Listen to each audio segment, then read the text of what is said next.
Students, we will discuss about the important news. First news is regarding the India और China के perspective से है। Students, India और China का जो बॉर्डर एरिया है वहाँ पे जिस भी तरीके के जो डिस्प्यूट थे उनको रिजोल्व करने के लेटर फेज के अंदर में तो पीपल टू पीपल कॉन्टैक्ट से उनको फिर से रिवाइवल किया जाए। उसी के रिगार्डिंग में आप देखिए कि इंडिया और चाइना के जो अथॉरिटीज़ हैं उनके द्वारा डायरेक्ट फ्लाइट से उनको रिज्यूम किया गया है। वीज़ा प्रोसेस है उसको भी यहाँ पे इशू किया जाएगा आने वाले समय के अंदर में। और आप देखिए कि जो मानसरोवर यात्रा है उसके रिगार्डिंग में भी जो क्लियरेंस है वो यहाँ पे कैरी आउट किया गया है। अब हमारे एग्जाम के पर्पज से जो बेसिक इन्फॉर्मेशन है वो आपको क्या पता होना चाहिए इस न्यूज़ के रिगार्डिंग में। एक तो आप देखिए कि लाइन ऑफ एक्चुअल कंट्रोल के वो एरिया जहाँ पे जो डिस्प्यूट है वो रहा था, कंटिन्यूस फोर्सेज का जो प्रेजेंस है वो रहा था, तो उस एरिया के बारे में आपको पता होना चाहिए। फिर हम डिस्कस करेंगे इंडिया और चाइना का जो बॉर्डर इश्यूज हैं उसके रिगार्डिंग में कि कितने किलोमीटर का हमारा यहाँ पे बॉर्डर है, बॉर्डर के कौन से ऐसे एरिया हैं जहाँ पे डिस्प्यूट है। और थर्ड स्टूडेंट्स, हम डिस्कस करेंगे मानसरोवर जो यात्रा है उसके रिगार्डिंग में कि कहाँ से वो यात्रा है वो पास होता है, मानसरोवर जो लेक है वो कहाँ पे सिचुएटेड है। तो आप देखिए कि लाइन ऑफ एक्चुअल कंट्रोल के जो हमारे डिस्प्यूटेड एरियाज थे जहाँ पे 2020 के समय से जो डिस्प्यूट है, जो क्लैश है वो आपको देखने के लिए मिलेगा, जिसके अंदर स्पेशली 2020 के दौरान में जो गलवान वैली का जो एरिया है जहाँ पे आपको जो क्लैश है वो देखने के लिए मिला था Indian forces and Chinese forces के बिटवीन में।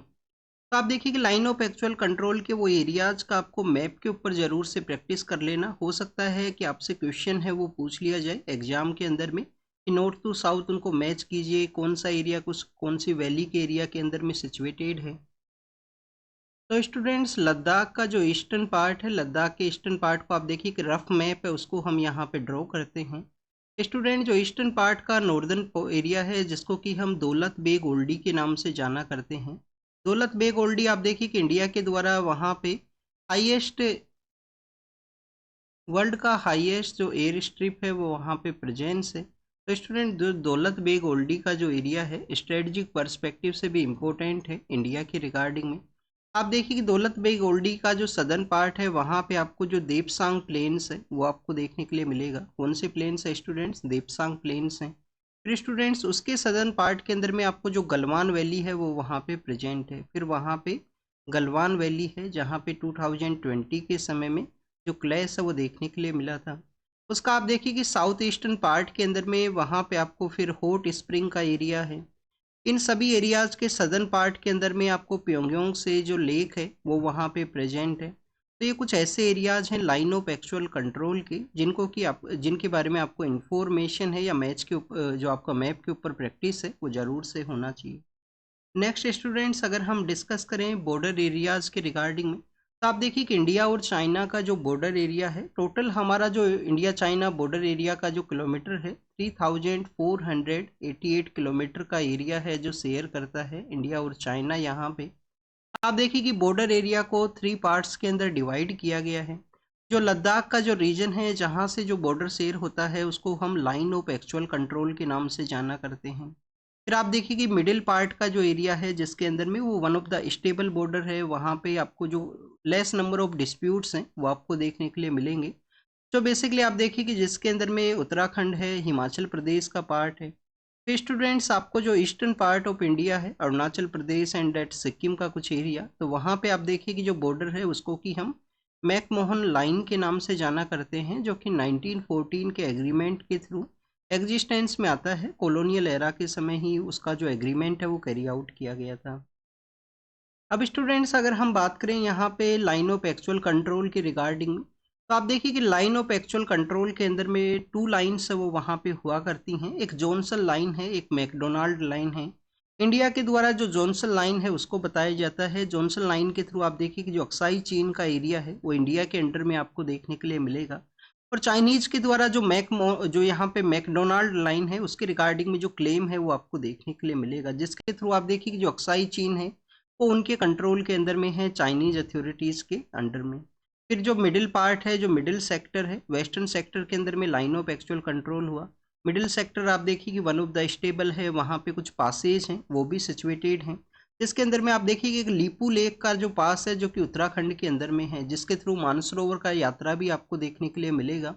तो स्टूडेंट्स फिर अगर हम बात करें ईस्टर्न पार्ट के अंदर में जहाँ पे मैकमोहन लाइन है, मैकमोहन लाइन आप देखिए कि 1914 का जो एग्रीमेंट है उसके थ्रू ये एग्जिस्टेंस के अंदर में आती है। तो ये basically India China border area के बारे में हुआ। अब अगर हम डिस्कस करें स्टूडेंट्स मानसरोवर जो यात्रा है उसके रिगार्डिंग, तो आप देखिए कि जो हिंदुइज्म के अकॉर्डिंग में लॉर्ड ब्रह्मा है उनको डेडिकेटेड वो यात्रा है, मानसरोवर जो लेक है जो कि तिब्बत के अंदर सिचुएटेड है, उसके रिगार्डिंग में जो यात्राज है वो कैरी आउट की जाती हैं, जिसके अंदर आप देखिए कि स्पेशली 2 रूट्स के एरियाज हैं। एक रूट तो बेसिकली लीपू लेक का एरिया है, लीपू लेक वो पास है, लीपू लेक आपको इस तरीके से पासेज के बारे में भी पता होना चाहिए। काफ़ी बार एग्जाम के अंदर में पासेज के रिगार्डिंग में जो क्वेश्चन है वो पूछ लिए जाते हैं। तो आप देखिए कि उत्तराखंड के अंदर में सिचुएटेड है लीपू लेक का पास, बट वहाँ पे विंटर के समय में यात्रा को कैरी आउट करना one of the difficult task है। इस वजह से आपको एक अल्टरनेटिव जो पास है जो कि कहाँ पे है, सिक्किम के अंदर में है, नाथुला, सिक्किम के अंदर है नाथुला पास।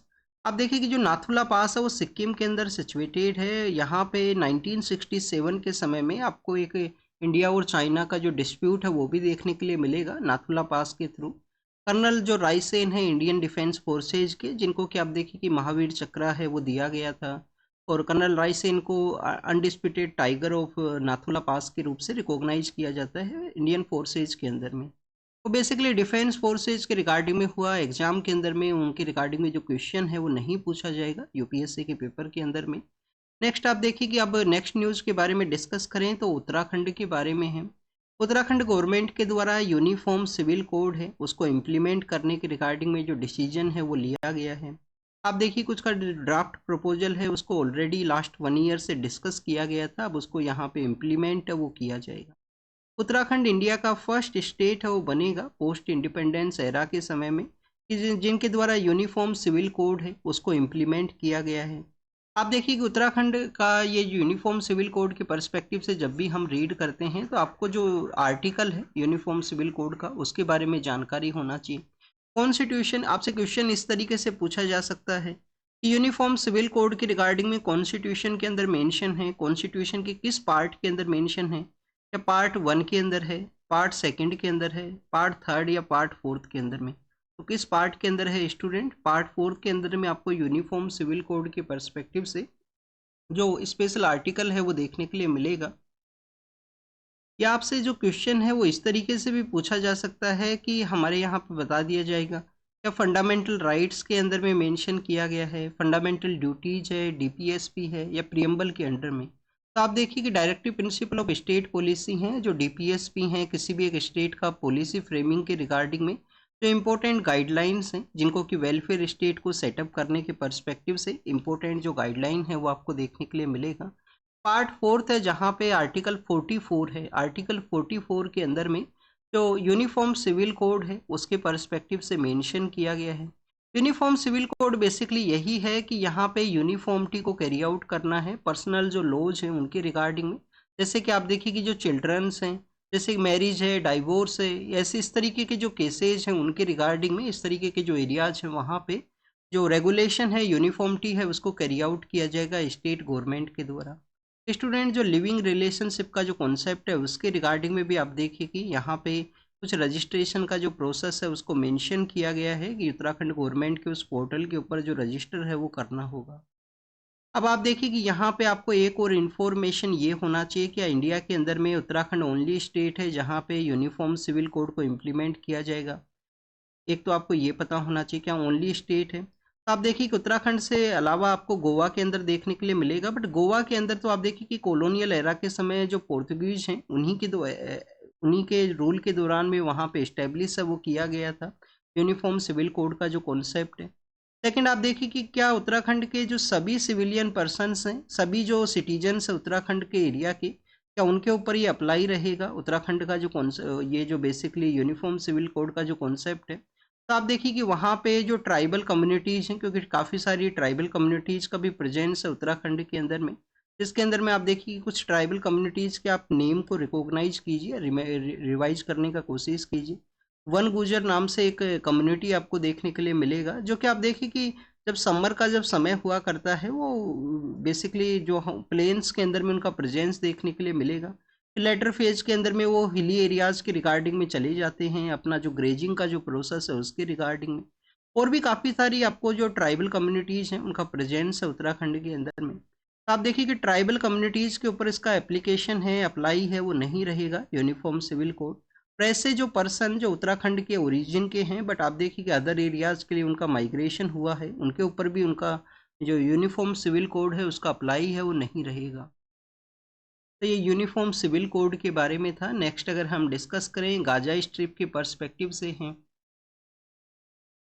स्टूडेंट्स, हमास एंड इजराइल का जो अथॉरिटीज़ हैं उनके द्वारा जिस तरीके से पीस एग्रीमेंट है वो साइन हुआ है, उसके लेटर फेज के अंदर में आप देखिए कि जो सिविलियन पर्सनस हैं उनका गाजा का जो उनका अदर पार्ट ऑफ एरिया है वहाँ पे डिस्प्लेसमेंट भी मेजरली देखने के लिए मिला।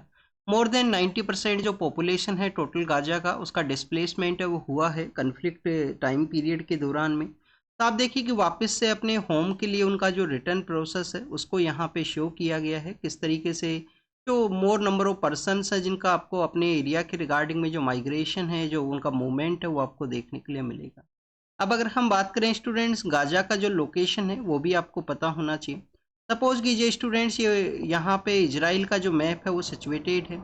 इजराइल का जो साउथ वेस्टर्न पार्ट है यहाँ पे जो गाजा स्ट्रिप है वो सिचुएटेड है। गाजा स्ट्रिप को 3 एरियाज के रिगार्डिंग में नॉर्दर्न एरिया, ईस्टर्न एरिया और वेस्टर्न एरिया का जो पार्ट है वहाँ पे इजराइल का जो डिफेंस फोर्सेज है उनके द्वारा आप देखिए कि इसका जो सिक्योरिटी है उसको कैरी आउट किया जाता है।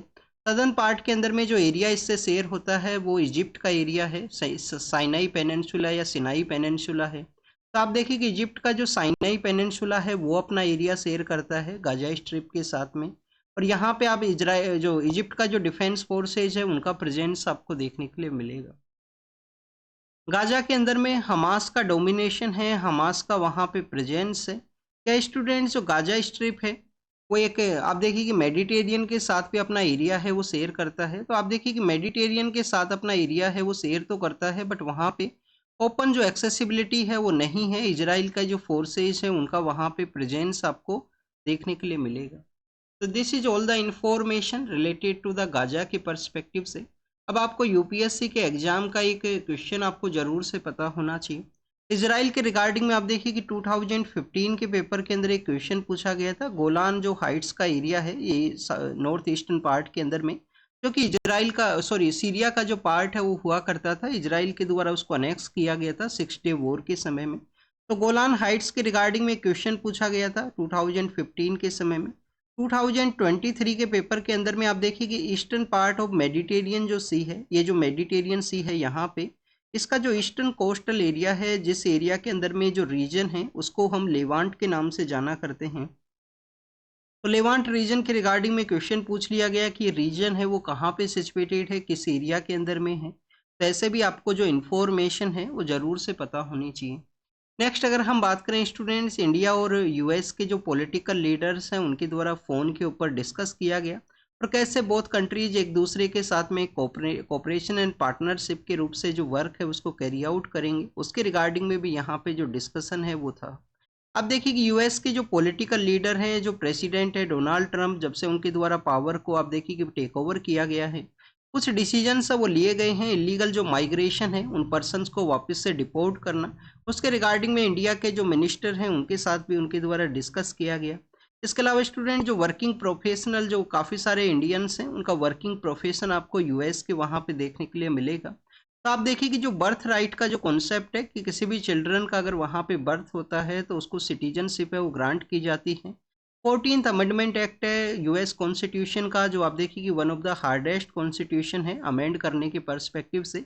अमेंड करना वहाँ पे एक डिफ़िकल्ट टास्क आपको देखने के लिए मिलता है। तो आप देखिए कि जो बाई बर्थ का जो सिटीजनशिप राइट है उसको भी यहाँ पे बैन करने के बारे में, उसको भी यहाँ पे स्टॉप करने के पर्सपेक्टिव से यूएस के प्रेसिडेंट के द्वारा जो डिसीजन है वो लिया गया था।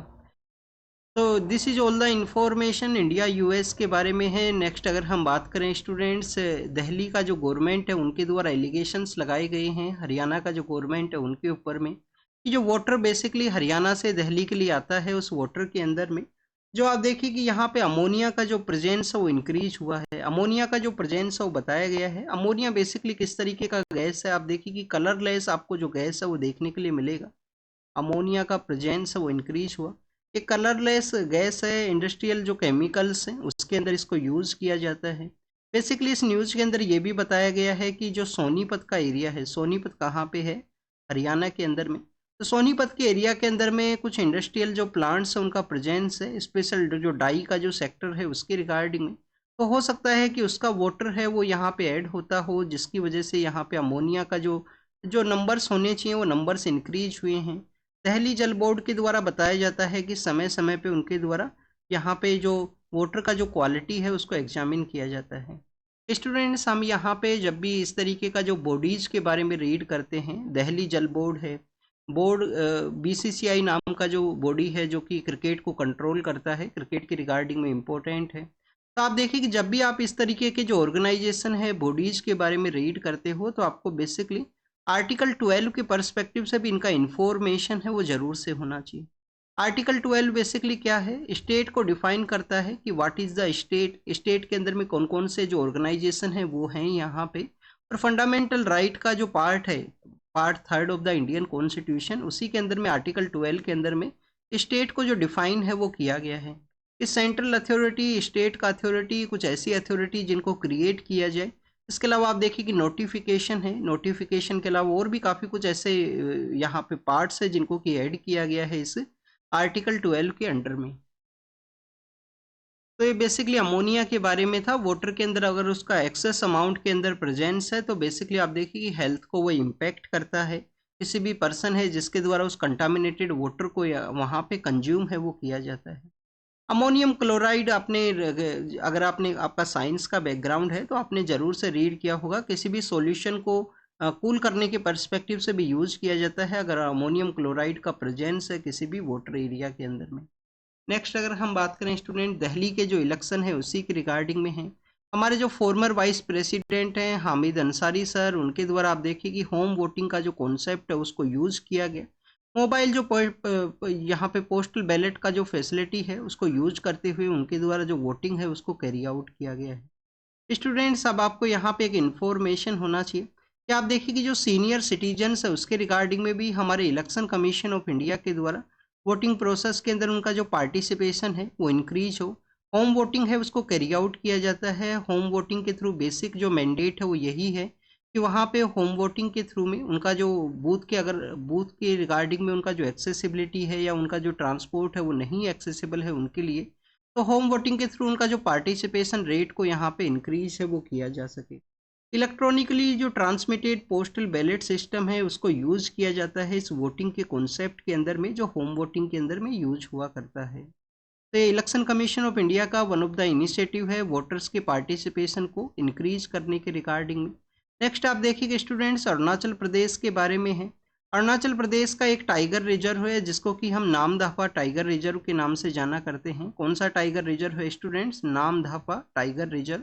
ये जो न्यूज़ है वो लास्ट पेज के ऊपर में था, जो बिजनेस पेज से पहले का जो पेज है वहाँ पे ये न्यूज़ है वो अवेलेबल है न्यूज़पेपर के अंदर में। तो आप देखिए कि जो नामदफा टाइगर रिजर्व है वहाँ पे एलिफेंट का जो प्रेजेंस है उसको ऑब्जर्व किया गया आफ्टर द 12 ईयर्स के बाद में।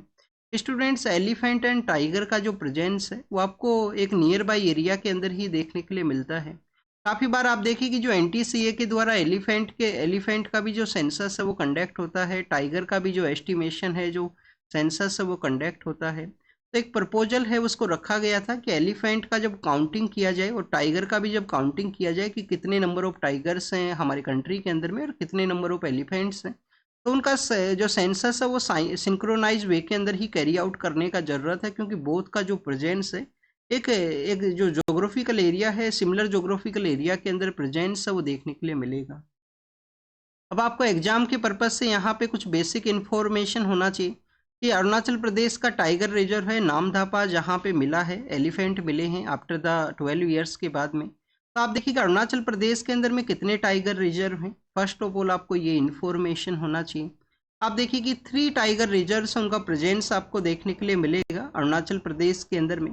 कामलांग टाइगर रिजर्व है, कामलांग या कमलांग टाइगर रिजर्व है, कमलांग टाइगर रिजर्व है।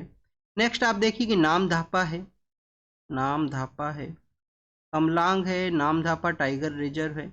और स्टूडेंट्स एक है यहाँ पे पक्की, पैके जो या पक्के टाइगर रिजर्व है। तो 3 टाइगर रिजर्व हैं, वो कहाँ पे हैं?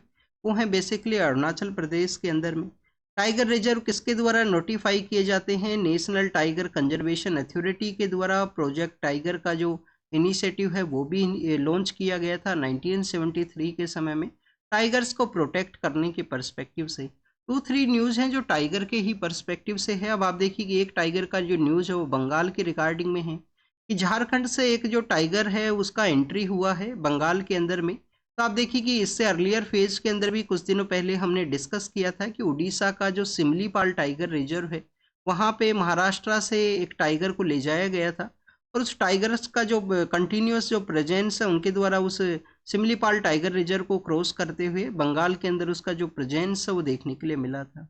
तो आप देखिए किस तरीके से अपना जो टेरिटोरियल एरिया है, जो उनका प्रोटेक्टेड एरिया है, उससे भी आउटसाइड एरिया के अंदर में टाइगर्स का जो माइग्रेशन है वो आपको देखने के लिए मिलता है। और ये माइग्रेशन है वो एक कंसर्न भी है कि हमारे जो प्रोटेक्टेड एरियाज हैं क्या वहाँ पे एक जो आप देखिए कि जो बॉर्डर्स है वो अच्छे से उनको कन्फाइन नहीं किया गया है। क्या हमारे जो फॉरेस्ट सर्विस के जो पर्सनल्स हैं, जो फॉरेस्ट गार्ड्स हुआ करते हैं, क्या उनके द्वारा अपना जो सर्विस को प्रॉपर वे के अंदर नहीं कैरी आउट किया जाता है? क्योंकि आप देखिए कि उससे अर्लियर फेज के अंदर राजस्थान का जो सरिस्का है, रणथंभौर टाइगर रिजर्व है, वहाँ से भी टाइगर का अदर पार्ट के अंदर में जो माइग्रेशन है वो देखने के लिए मिला था, माइग्रेशन हुआ था उनका अदर पार्ट के रिगार्डिंग।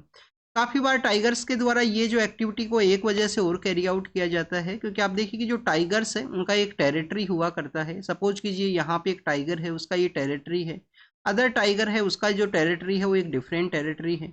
और कभी कभी आप देखिए कि इनका कन्फ्लिक्ट भी आपको इसी वजह से देखने के लिए मिलेगा कि जो नंबर ऑफ टाइगर्स हैं वो रिड्यूस होते हैं या उनका जो डेथ देखने के लिए मिलता है कि उनका जो टेरिटोरियल कन्फ्लिक्ट है वो हुआ करेगा। टेरिटोरियल कन्फ्लिक्ट के अंदर में एक टाइगर के द्वारा अदर टाइगर के ऊपर अटैक किया जाता है जिसके अंदर कुछ कैजुअलिटीज है वो सामने आती हैं।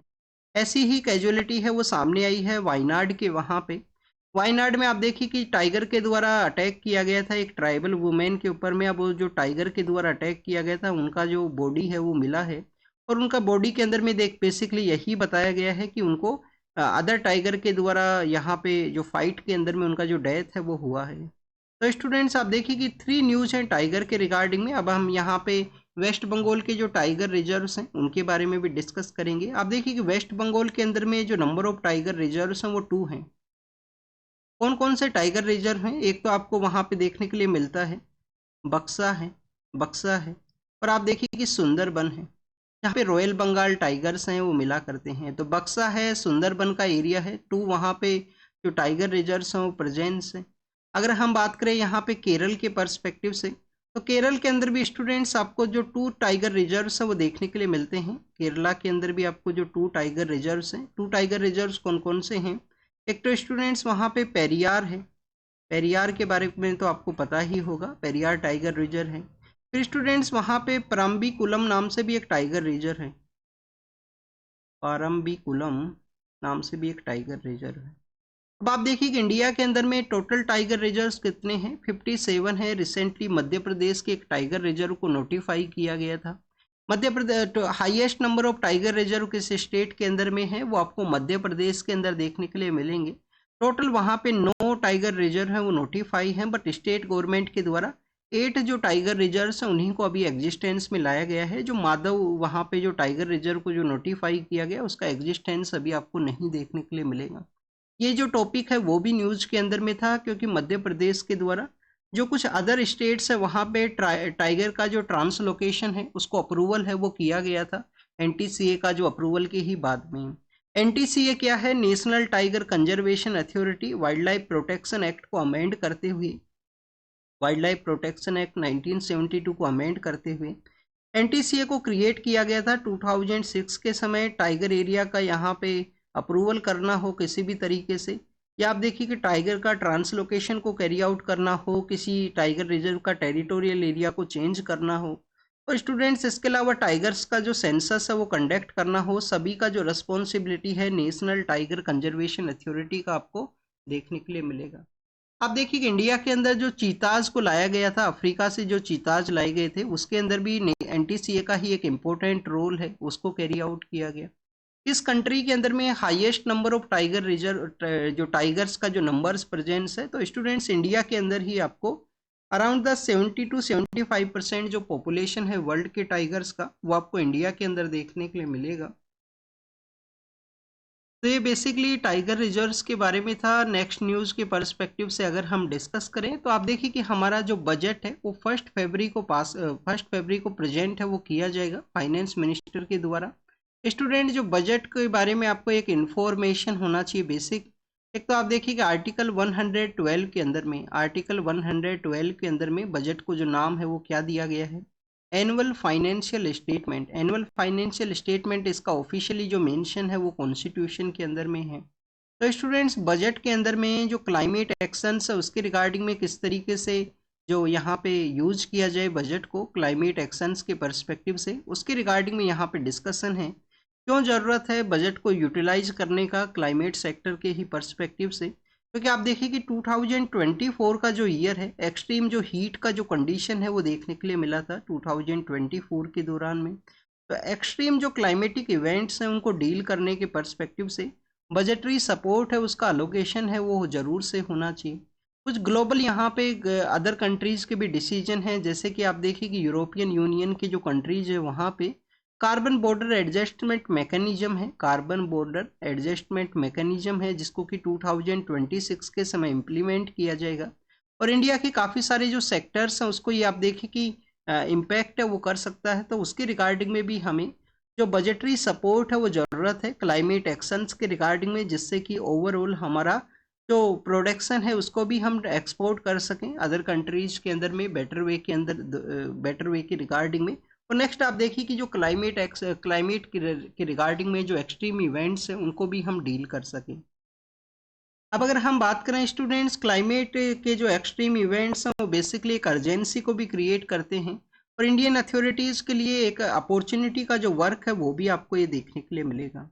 आप देखिए कि लास्ट ईयर बजट के दौरान में हमारी गवर्नमेंट के द्वारा पीएम सूर्या घर मुफ्त बिजली योजना है उसको बेसिकली लॉन्च किया गया था। पीएम सूर्या घर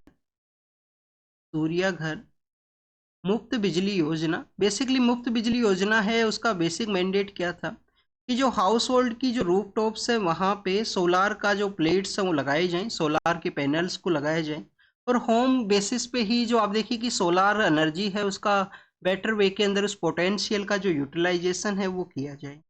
नेक्स्ट अगर हम बात करें स्टूडेंट्स, नेशनल ग्रीन हाइड्रोजन है उसको भी यहाँ पे लॉन्च किया गया था। नेशनल ग्रीन हाइड्रोजन मिशन है उसको भी लॉन्च किया गया था।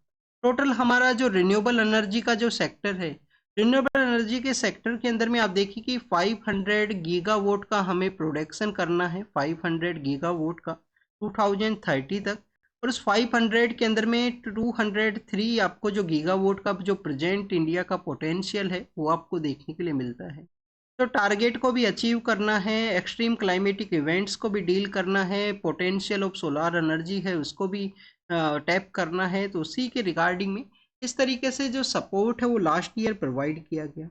अब आप देखिए कि यहाँ पे क्यों सपोर्ट का ज़रूरत है, इस साल भी जो बजटरी सपोर्ट है वो बेटर वे के अंदर होना चाहिए। फर्स्ट ऑफ ऑल स्टूडेंट्स, हमारा जो ग्रीन एनर्जी के रिगार्डिंग में जो ट्रांजिशन है उसको एक्सेलरेट किया जाए, उसको यहाँ पे बेटर वे के अंदर और अच्छे से जो ट्रांसफॉर्म है वो किया जाए। नेक्स्ट आप देखिए कि जो प्रोडक्शन लिंक इंसेंटिव स्कीम्स हैं, पीएलआई जो स्कीम्स है उसको यहाँ पे अच्छे से यूज किया जाए, उसका भी एक्सपेंड हो सके। तो उसके रिगार्डिंग में यहाँ पे जो फंडिंग है उसका ज़रूरत है। और स्टूडेंट्स, इंडिया का जो रेलवेज नेटवर्क है उस पोटेंशियल को यूटिलाइज करने के रिगार्डिंग में यहाँ पे जो बजटरी सपोर्ट है उसके रिगार्डिंग में जो डिस्कशन है वो किया गया।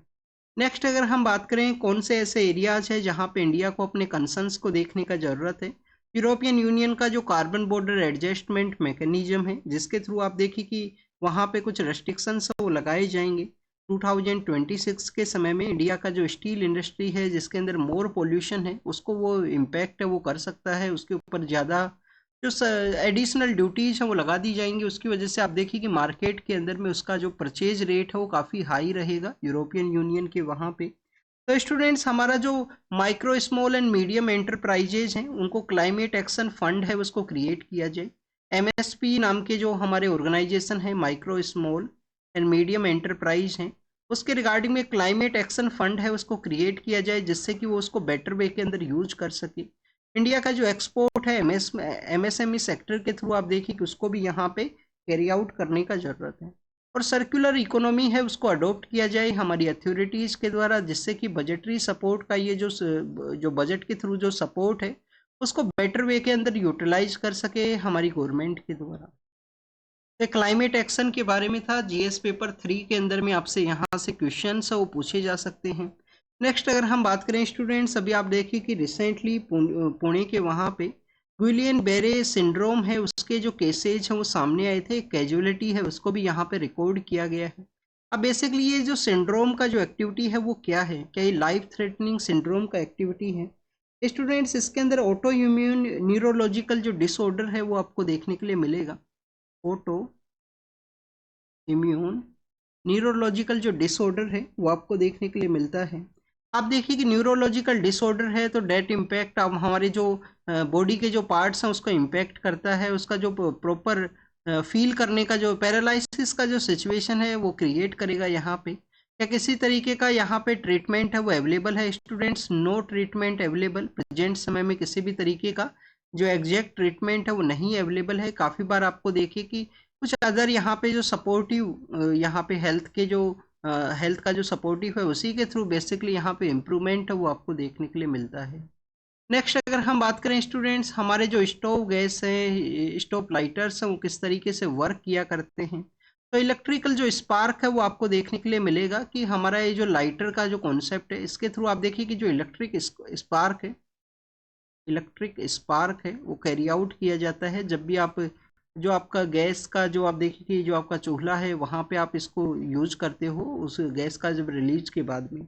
नेक्स्ट आप देखिए कि स्टूडेंट्स इसका जब इसको जो कंस्ट्रक्ट किया जाता है, जब इसको मैन्युफैक्चर किया जाता है तो उस समय में फ्यूजो इलेक्ट्रिक मटेरियल है उसको भी यूज किया जाता है। वन किक एनएफ हुआ करता है काफ़ी बार आप देखिए कि अगर किक को बेटर वे के अंदर नहीं कैरी आउट किया गया है या प्रॉपर जो आपका गैस का जो रिलीज है वो उस समय नहीं किया गया तो उस समय में काफ़ी बार आपको वन किक के अलावा जो एडिशनल किक्स है उसका भी रिक्वायरमेंट है। तो स्टूडेंट्स किस मटेरियल का यहाँ पे यूज़ किया जाता है?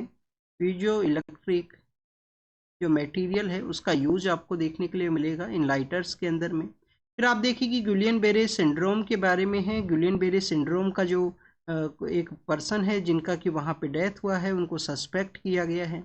एमजी नरेगा का जो बजटरी सपोर्ट को रिड्यूस करने के बारे में आप देखिए कि अपोजिशन के पॉलिटिकल पार्टीज के द्वारा इसको one of the bad decision है वो बताया गया है कि प्रेजेंट समय में सपोर्ट करने का ज़रूरत है। तो बोथ टॉपिक्स को ऑलरेडी हम डिस्कस कर चुके हैं।